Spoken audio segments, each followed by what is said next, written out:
Eretz. No, I don't agree. I'm not going to let this go by. He deserves to celebrate Shabbat as per his tradition. No, I don't understand.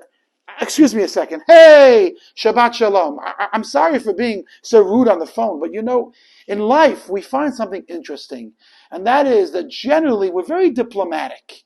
We're very nice about things. If we want something to happen, we approach it strategically, calmly, rationally. When my 3-year-old wants ice cream, he doesn't really negotiate. He screams and yells and says, I want ice cream. But it's not the way it works in real life. In real life, we're PC. We're politically correct. We're kind. We're gentle. We're diplomatic. And that's probably a good thing. But what you just noticed on the phone right now is I just experienced a moment where I threw all the caution to the wind. And I was actually forceful and strong. I was demanding. And I'll tell you why. Because you see, when something really, really matters to you, you're not diplomatic. When something hurts, when something's painful, when something touches the core of your soul, you just cry out.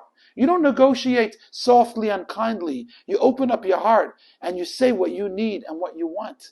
If somebody, God forbid, cuts your finger by mistake, you don't calmly say, sir, if it's okay with you, can you try to be more careful next time? You just cry out, ouch! What is this all about? And this is the message I want to tell you this week. In life, it's important to be a mensch. It's important to be diplomatic and be kind and gentle. But there are certain times in life when we need to step up to the plate and be strong and be firm. In this week's Torah portion, we find the opening verse of this week's Torah portion, which in fact became the name of the entire portion, is Vayigash. It's a moment when Judah felt that the life and the education and the future of his little brother Benjamin is at stake. So he did something which demanded a lot of chutzpah. He stood up and he approached the king of Egypt, the viceroy, who little did he know was his brother Joseph, and he stood tall and proudly, and he demanded that he give him what he deserves, and that is his younger brother to come back home. Sometimes Judah is teaching us we need to step up to the plate and take action.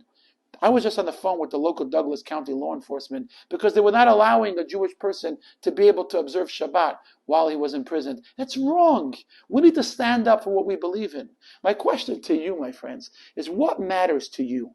What are those things in your life that you feel you will step up and do whatever it takes? What are those things in your life that you feel the line is being crossed and you need to step up and do what's right? I encourage you this coming week, if you feel that your values are being threatened, have a Vayigash moment. Have a moment of Judah stepping up and standing tall. Have a moment when you do what's right because you know it's right and nothing will stop you, because after all, when you do the right thing, you know that God is on your side. So Shabbat Shalom, I better get back to work making sure that the right thing will happen. Anyway, so as I was saying,